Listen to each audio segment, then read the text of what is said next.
Hey everyone, Dukaness here with a video focused on movement. For those who haven't been following my channel, I posted a video a while back that reviewed a game against It's Pow Pow, where I got demolished. After rewatching that game, I had an epiphany where I realized that a top player's gun skill is often not the reason they're better than me, or you, or anyone. It's because of other factors. The biggest of those factors, as far as I can see, is how they've mastered their movement. Around the time of my game against Pow Pow, I felt like I was hitting a ceiling with my improvement. Playing Pow Pow opened my eyes, and I've taken steps to developing my movement since then.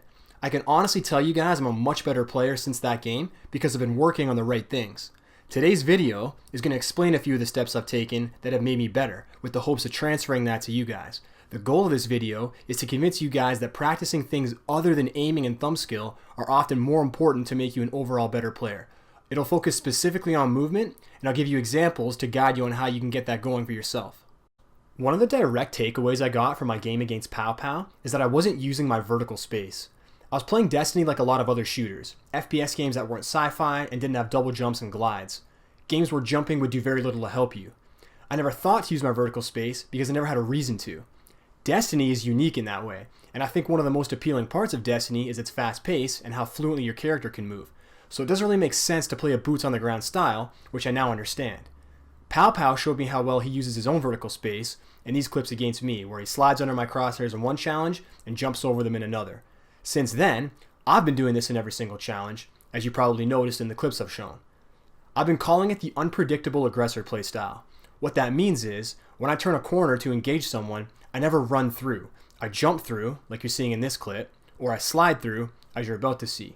In a lot of situations, my opponent will fire their shot first, but it won't kill me or even hit me because my body's in a different place than they were anticipating. You don't know how the challenge is going to play out for certain. You just know that doing something unexpected will usually work out better for you than being predictable. And speaking of predictability, don't always jump into a challenge and don't always slide into a challenge where your opponents are going to catch on. If you always jump, your opponents will just pre-aim or expect you higher, so make sure you're switching it up. I'll quickly cover two examples, one where I'm the aggressor and one where I'm being pushed. This clip's been running for a while, so let me pause it right here. I know my opponent is on the other side of this wall, so, just like I mentioned, I elevate myself as I engage. If I pause it again, you can see this guy has no idea where I am. Before people start bashing him for being a bad player, I just want to point out, it doesn't matter what their ELO is or what their KDR is. More often than not, the player is not looking up or looks up too late, regardless of their skill. Next example is one where I'm being chased. I'm anticipating this player to come through the door behind me based on my radar. I make it look like I'm evading left, but as soon as I leave my opponent's line of sight, I reverse jump over top of the doorway and anticipate them coming through. Once again, this player is not looking up and I net an easy kill. The reality is, most players can't bring themselves to not be looking at ground level when they enter a doorway because they're scared that if they're looking in the air, you'll be on the ground. You can expose that fear both offensively and defensively, just like in the two examples I showed. Just before we move on, I know that Bungie is planning on nerfing the in-air accuracy of shotguns in the next patch, which theoretically would make jumping to shoot less viable. However, after they mentioned that change, the player on stream went on to jump shot 3 out of 4 guys from a pretty decent range, so I still think it'll be effective, even if it's not as effective. Even when you're not in a duel, your movement can help you. The difference is, it's being done in a defensive way. Defensive movement doesn't help you get kills, it prevents you from being killed. The idea is to do the exact same thing as I suggested when you're in a duel, even when you're not in a duel. Sliding and jumping not only through popular sniper lanes, but through all doors and all openings. You never know what doorway a sniper is hard scoping because they're usually off your radar, and you never know if two players are getting ready to team shot an opening. So by sliding through, or jumping through, you're making it more difficult to hit you. The idea is to limit your vulnerability as much as possible, and when you can, prioritize covering your head. I'll give you a few examples. Let's look at Pantheon. This is one of the most common sniper lanes in Destiny. Any decent sniper hardscoping this lane knows to put their reticle right here, which is head level. Regardless of whether or not you think someone is hardscoping that lane, you virtually guarantee you won't get domed by jumping or sliding through like you're seeing on screen. In that situation, either jumping or sliding will work. Let's look at an example where doing one is better than the other, and vice versa. Let's say you're here on last exit, just outside a cafe and above the escalators. Let's say your buddy needs help in the tunnels. You want to get there as fast as possible, but suspect there's a sniper hardscoping from the rocks, like this.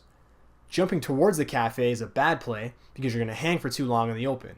Also, the jump won't end before the next piece of cover, making you vulnerable for longer than what's necessary. So sliding from cover to cover makes more sense because it avoids this from happening. Continuing with this example, you have to pass an open door. This is what it looks like when a player slides through. The body is compressed and changes where your head is, which definitely makes you harder to hit, but this can be improved on. Look how much room there is between the ceiling and the top of the door. It's small, but it's a valuable piece of cover because it can be used to protect your head. So jumping through this opening is a safer play, as you can see here. It's impossible for you to die from one shot because your head is never exposed.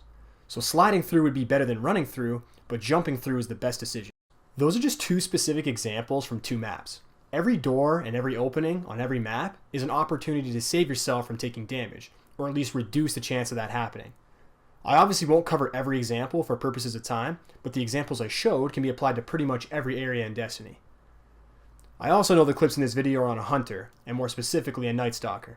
That's because it's the only subclass I play, but that doesn't take anything away from the message I'm trying to give you guys.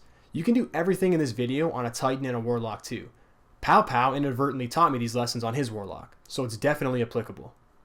It's also applicable if you're not shotgunning.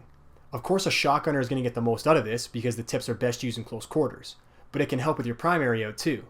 I know a lot of snipers run hand cannons as their primary, including myself when I snipe.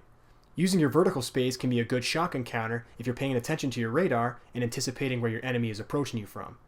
If you can get 2 body shots off from above your opponent, you can get a kill by following with a melee, as you're seeing here. It's obviously a lot less practical than if you have a shotgun, but if you're in a bad position with a sniper equipped, it might be your best chance.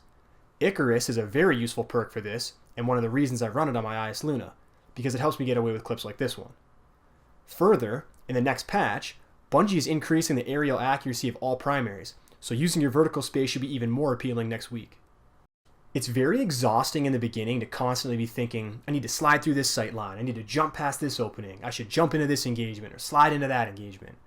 I promise you'll start to do it instinctively and without thinking about it.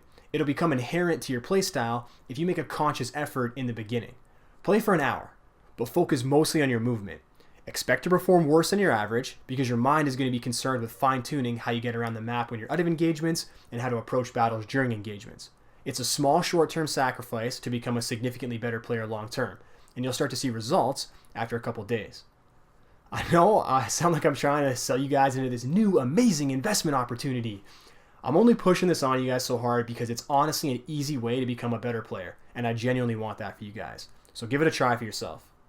Just to summarize this video, the number one takeaway is that unpredictable movement both in and out of engagements will increase your kills and decrease your deaths.